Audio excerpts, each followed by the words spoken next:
July 24th, 1944. St. Lo, Normandy. Obergefreiter Klaus Zimmermann pressed his face against the damp earth of his foxhole and tried to remember how to pray. The sound, if it could be called a sound, was beyond anything human language had evolved to describe. It wasn't the shriek of Katyusha rockets he'd survived on the Eastern Front, nor the whistle of British artillery at Caen. This was something primordial, apocalyptic, 1,500 heavy bombers turning 7 kilometers of French countryside into a vision of the world's end. The ground beneath him had stopped being solid. It rippled like water, throwing him against the walls of his hole with each new wave of concussion. 4,000 tons of high explosives were falling from the sky, and Klaus Zimmermann, veteran of 3 years of war, 23 years old, was discovering that everything he thought he knew about combat was a lie. He had believed in the superiority of German military doctrine. He had trusted in the principles that had carried the Wehrmacht from Warsaw to the gates of Moscow: speed, initiative, tactical flexibility, the Prussian tradition of Auftragstaktik, mission-type orders that empowered junior officers to seize opportunities. He had learned these principles at the officer candidate school in Dresden, had seen them work in Poland, had applied them in France, had survived through them when the vastness of Russia swallowed entire armies. But here, in this hole in Normandy, as the earth itself seemed to be coming apart, Klaus was learning that the Americans had written an entirely different manual for war. The bombing lasted 90 minutes. When it finally stopped, the silence was worse than the noise. Klaus's ears were bleeding. He couldn't hear his own voice when he tried to call out to the man in the next foxhole. Later, he would learn that his entire company, 147 men that morning, had been reduced to 38 survivors. His battalion commander, Hauptmann Weber, was found wandering in circles, unable to speak, his eyes fixed on something no one else could see. The regimental headquarters had simply ceased to exist, vaporized by a direct hit from a 2,000-pound bomb. But the bombs were only the beginning. To understand what happened to Klaus Zimmermann and thousands of German soldiers like him in the summer of 1944, you must first understand what they expected to find when they faced American forces. The German military establishment had spent years constructing an image of their transatlantic adversary, an image built on a foundation of ideological contempt and strategic miscalculation that would prove catastrophically wrong. In the officers' clubs and training grounds of the Wehrmacht, American soldiers were dismissed as soft, undisciplined civilians in uniform. German intelligence reports emphasized the heterogeneous nature of American society, the mixing of races and ethnicities, and concluded that such a mongrel force could never achieve the cohesion and fighting spirit of the homogeneous German Volk. Lieutenant General Fritz Bayerlein, who would command Panzer Lehr Division at Normandy, had reviewed these assessments before his deployment to France. He expected to face an army of factory workers and farmers playing its soldiers, men who would break and run when confronted by battle-hardened veterans of the Eastern Front. The Eastern Front had become the crucible through which all military experience was measured. Klaus Zimmermann had spent 2 winters in Russia. He had learned to fight in temperatures that froze diesel fuel solid, had mastered the art of surviving with minimal supplies when supply lines stretched across hundreds of kilometers of partisan-infested territory. He had faced human wave attacks by Soviet infantry, had been dive-bombed by Sturmovix, had retreated and counterattacked, and retreated again through that endless landscape of snow and blood. When his unit was withdrawn to France in early 1944 for rest and refit, Klaus felt he had graduated from the ultimate school of war. What could soft Americans who had never known real hardship possibly teach him about combat? The answer would arrive on a scale that made mockery of all his experience. Operation Cobra was not simply a military offensive, it was a philosophical statement written in high explosives, a demonstration of an entirely different conception of how industrial nations should wage war. While German doctrine prioritized tactical elegance, achieving maximum effect with minimum resources through superior training and initiative, American doctrine had evolved to solve a different problem: how to win decisively while losing as few American lives as possible. The architects of American military strategy in World War II had absorbed a lesson from the First World War that their German counterparts had rejected. The Great War had demonstrated that in industrial warfare, the side with superior productive capacity would eventually prevail, but only if that capacity could be translated into battlefield effect without bleeding the nation white. The Americans had studied the mutual slaughter of Verdun and the Somme and drawn a revolutionary conclusion: firepower must replace flesh. Every shell fired, every bomb dropped, every gallon of gasoline burned was an investment that saved an American life. This philosophy manifested in logistics that German officers found literally incredible. General Siegfried Westphal, serving as chief of staff to Field Marshal Kesselring in Italy, wrote in his diary that when German intelligence reported the scale of American supply operations, he initially assumed the reports were erroneous by an order of magnitude. No army in history had operated with such abundance. The American doctrine required a 200% supply reserve before initiating any major operation, meaning every division went into battle with double the ammunition, fuel, food, and medical supplies beyond the calculated minimum. When Westphal's staff compared this to German operations in 1944 and 1945, when Wehrmacht units often attacked with 50 to 70% of required supplies, the disparity seemed to belong to different eras of warfare, not different nations in the same war. The numbers told a story that German general staff officers, trained in the traditions of Moltke and Schlieffen, struggled to comprehend. A single American infantry division consumed more resources per day than an entire German corps. American divisions expended 5 to 10 times more artillery shells per kilometer of front than their German counterparts. This wasn't waste or inefficiency. It was systematic implementation of a doctrine that valued material over men. Major General Rudolf von Wettstein, commanding artillery on the Western Front, captured this difference in a single observation that would be recorded in the Wehrmacht operational history. The Americans never sent a soldier where they could send a shell. Klaus Zimmermann survived the bombing of July 24th.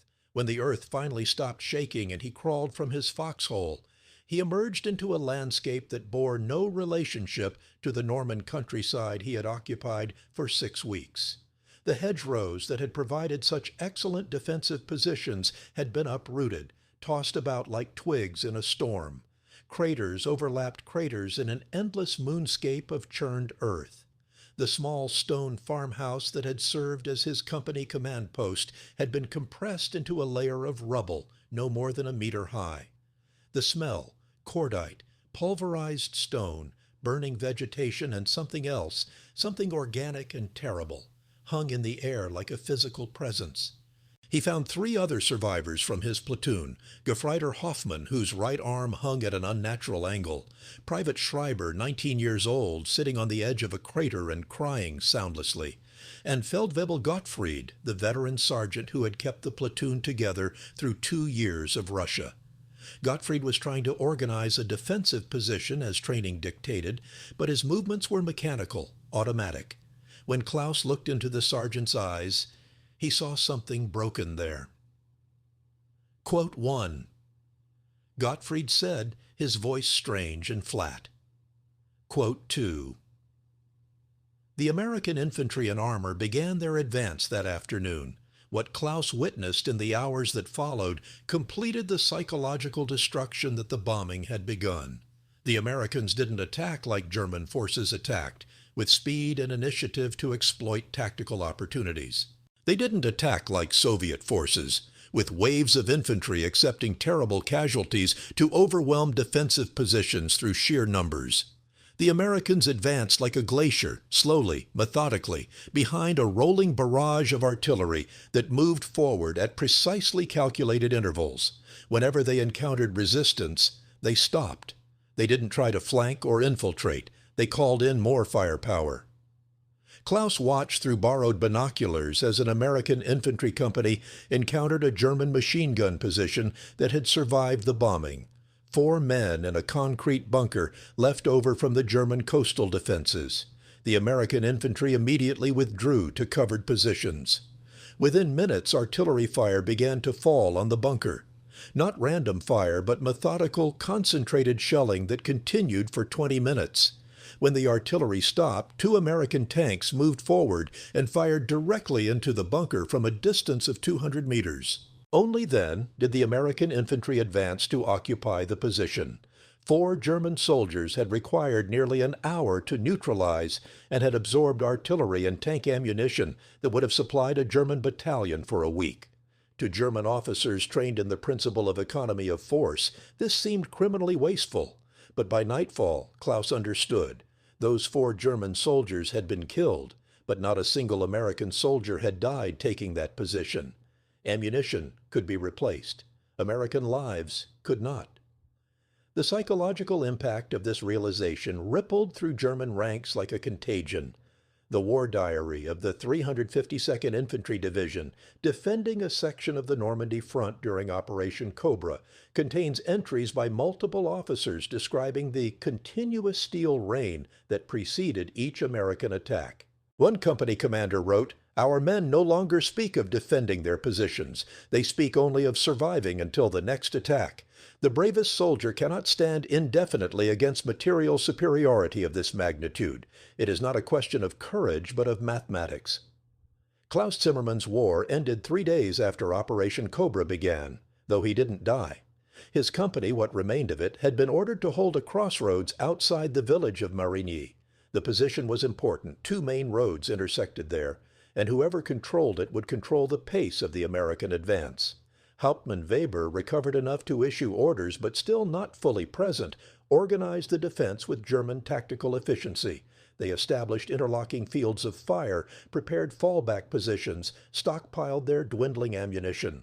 The American bombardment began at dawn. Klaus had thought he was prepared, that after surviving July 24th, nothing could shock him further. He was wrong. The intensity of the shelling exceeded even Operation Cobra. Later, he would learn that the Americans had brought forward 3 full artillery battalions, 72 guns, to support the advance of a single infantry regiment. The crossroads disappeared under a curtain of explosions that lasted 90 minutes. Klaus was in a slit trench when the shell landed, not a direct hit. That would have ended everything instantly. The explosion was close enough to lift him bodily and throw him against the far wall of the trench. He felt something in his chest break, heard a wet, snapping sound that he recognized with distant clinical clarity as his own ribs fracturing. Then there was pain, immediate and overwhelming, radiating from his chest through his entire body. When he tried to breathe, something rattled inside him, and he tasted blood. He lay in the trench, unable to move as the bombardment continued around him. Each explosion sent waves of agony through his chest. He tried to call for help, but only a weak gurgling sound emerged. Time became strange, elastic. He might have been lying there for minutes or hours. The pain began to fade, which he understood meant he was dying. He thought of his mother in Cologne, wondered if she was still alive after the RAF bombings. He thought of Greta, the girl he had known before the war, and tried to remember her face, but the details wouldn't come into focus. The shelling stopped. American voices, harsh, incomprehensible syllables that nevertheless sounded matter-of-fact, almost bored. Footsteps. A shadow fell across Klaus's trench, and he looked up to see an American soldier pointing a rifle at him. The American called out something, and more soldiers appeared. One of them jumped down into the trench. Klaus waited for the bullet. On the Eastern Front, wounded soldiers were often shot where they lay, by both sides when resources were scarce and moving prisoners was impossible. Instead, the American soldier knelt beside him, said something in that incomprehensible language, and began examining Klaus's wounds with surprising gentleness. Another soldier appeared with a canvas bag marked with a red cross. What happened next would reshape Klaus Zimmermann's understanding of the war more profoundly than any bombing. The American medic, Klaus would later learn his name was Corporal James Richardson from Ohio, injected him with something that made the pain recede to a manageable level. 2 other soldiers brought a stretcher. They lifted Klaus with professional efficiency, careful not to jar his broken ribs, and carried him back through the American lines. He expected to be dumped in some makeshift collection point to wait until resources became available for prisoner treatment. Instead, within 30 minutes of being captured, Klaus was in an American field hospital.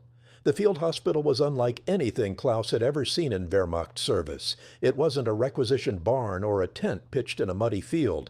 It was a complete medical facility with separate sections for triage, surgery, and recovery, powered by portable generators that hummed with reliable electricity. The wounded, American and German alike, lay on proper cots with clean sheets. The smell of disinfectant overwhelmed the usual battlefield odors of blood and gangrene. A doctor examined Klaus immediately, not eventually, not after the American wounded had been treated, but immediately, as if Klaus's status as an enemy prisoner was medically irrelevant. The doctor, Captain Morrison, his name tag read, spoke to Klaus in halting German. "Punctured lung, broken ribs. We need to operate now." Klaus stared at him, unable to process what he was hearing. "I am a prisoner," he managed to say, each word sending spikes of pain through his chest. Captain Morrison looked puzzled. "You're also dying. We'll operate now." There was no waiting line, no triage system that deprioritized enemy wounded. Within 40 minutes of being captured, Klaus Zimmermann was in surgery, receiving the same treatment that would be provided to an American soldier. An anesthesiologist administered ether, and Klaus's consciousness dissolved into chemical darkness. He woke to find himself in a recovery ward, his chest wrapped in clean bandages, breathing through a chest tube that drained fluid from his damaged lung. The pain was still present but muted, controlled by regular doses of medication that a nurse, an actual nurse, a woman in a clean uniform, administered every 4 hours. She spoke to him in careful, simple German, explaining what was happening, asking if he needed anything.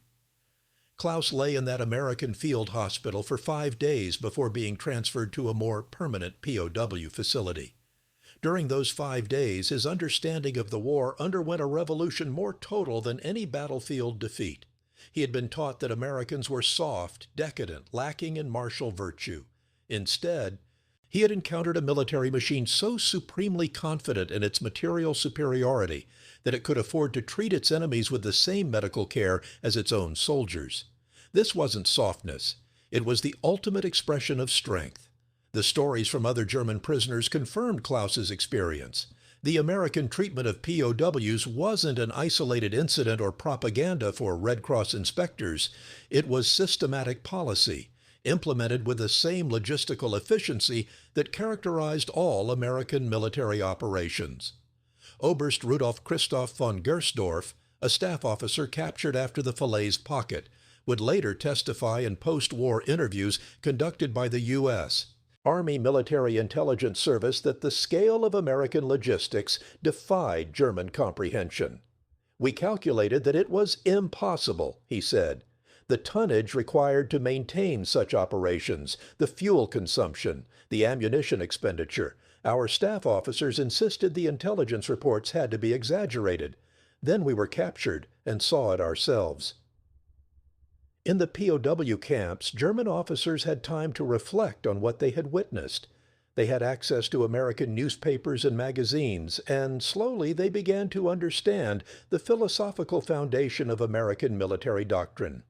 America was fighting a war where human life, even enemy life, had value that transcended immediate tactical advantage. Every American soldier knew his country would not send him into battle without overwhelming fire support. Every American soldier knew that if he was wounded, he would receive immediate medical attention. This knowledge itself was a weapon, as potent as artillery or air superiority. The psychological effect on German morale had been devastating.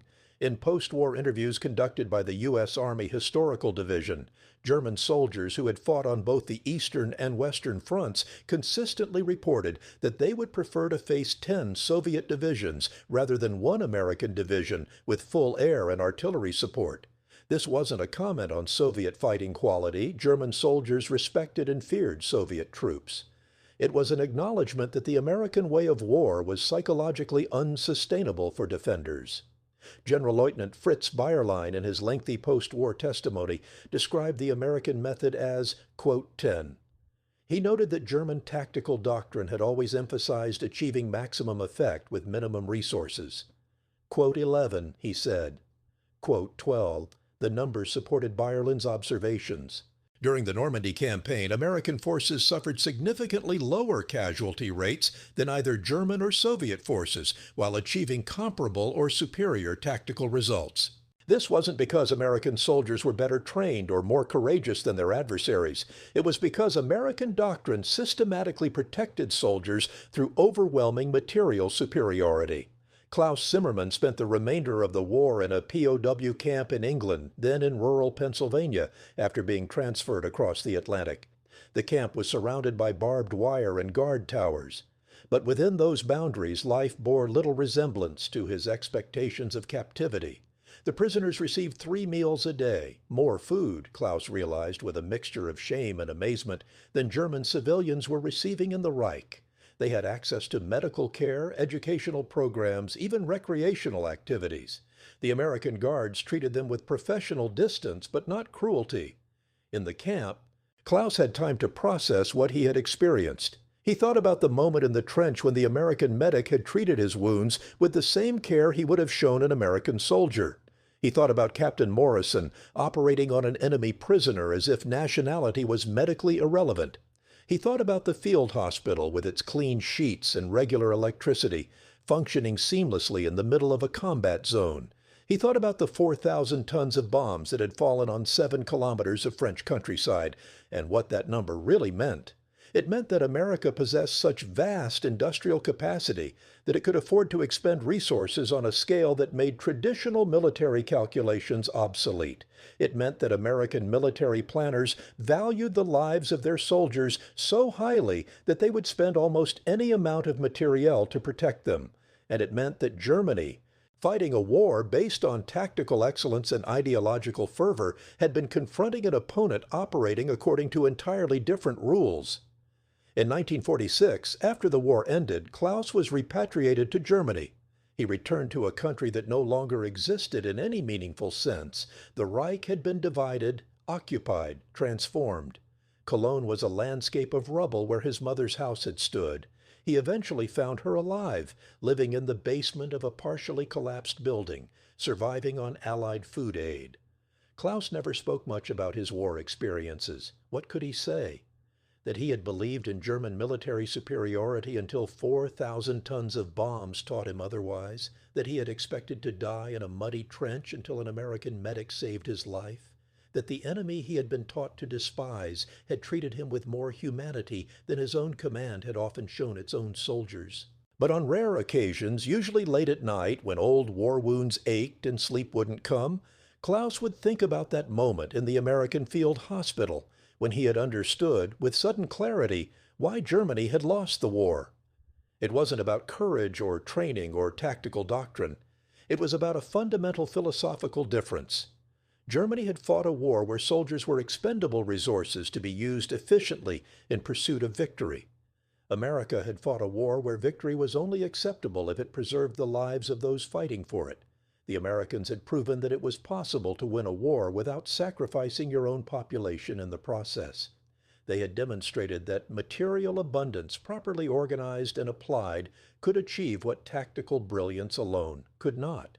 They had shown that in industrial warfare, the nation that values human life most highly and possesses the resources to protect it would ultimately prevail. Lieutenant General Fritz Bayerlein survived the war and spent years being interviewed by American military historians. In one particularly revealing session in 1948, he was asked to identify the single most important factor in German defeat on the Western Front. He thought for a long moment before answering. Every German soldier, he finally said, knew that when he went into battle, he might die. Every American soldier knew that his country would do everything possible to prevent his death. That difference, that psychological reality, was more powerful than any weapon. An army that trusts its nation to protect it fights differently than an army that knows it is expendable. The interviewer asked if German soldiers had been less courageous than Americans. Bayerlein shook his head emphatically. Not at all. German soldiers were extraordinarily brave. But courage has limits. Eventually, even the bravest man breaks under material pressure of sufficient magnitude. The Americans understood this. They fought a war designed to break the enemy's will without testing the limits of their own soldiers' courage. It was, he paused, searching for the right word. It was almost compassionate in a terrible way. They destroyed us with mathematics. This observation captured something essential about the American way of war in World War II. The doctrine that required a 200% supply reserve, that expended 5 to 10 times more artillery shells per kilometer of front, that provided immediate medical care to wounded prisoners. This wasn't wasteful or inefficient. It was a systematic implementation of a philosophy that recognized human life as the most precious resource in warfare, more valuable than ammunition or fuel or tactical advantage. The German soldier who had expected soft, undisciplined Americans encountered instead a military machine of such overwhelming material superiority that traditional concepts of tactical excellence became irrelevant. They had prepared for a war of maneuver and initiative. They found themselves fighting a war of industrial capacity and mathematical certainty, where the outcome was predetermined by production statistics long before the first shot was fired. In the final analysis, the 4,000 tons of bombs that fell on 7 kilometers of Norman countryside weren't just a tactical preparation for Operation Cobra. They were a statement of philosophical principle that American soldiers would never be asked to die for objectives that could be achieved through the expenditure of materiel instead. Every bomb dropped, every shell fired, every gallon of gasoline burned was an investment in preserving American lives. Klaus Zimmermann understood this. Lying in that American field hospital with his punctured lung and broken ribs, receiving treatment that would save his life from doctors who had no tactical reason to save it. The Americans had proven something that German military tradition had never fully grasped, that in industrial warfare, the side willing to spend its treasure to preserve its blood would ultimately triumph over the side that spent its blood to compensate for lack of treasure. The steel rain that fell on Normandy in the summer of 1944 was more than a military operation. It was the sound of one kind of warfare, the warfare of tactical elegance and Prussian tradition and blood sacrifice, being drowned out by another kind of warfare entirely, the warfare of industrial abundance placed in service of human preservation. And once that sound began, once the Americans demonstrated what modern industrial capacity could achieve when systematically applied to the problem of winning while minimizing friendly casualties, the outcome of the war was no longer in doubt. The only question was how long German soldiers would continue fighting against an opponent who could afford to value enemy lives more highly than the Third Reich valued its own.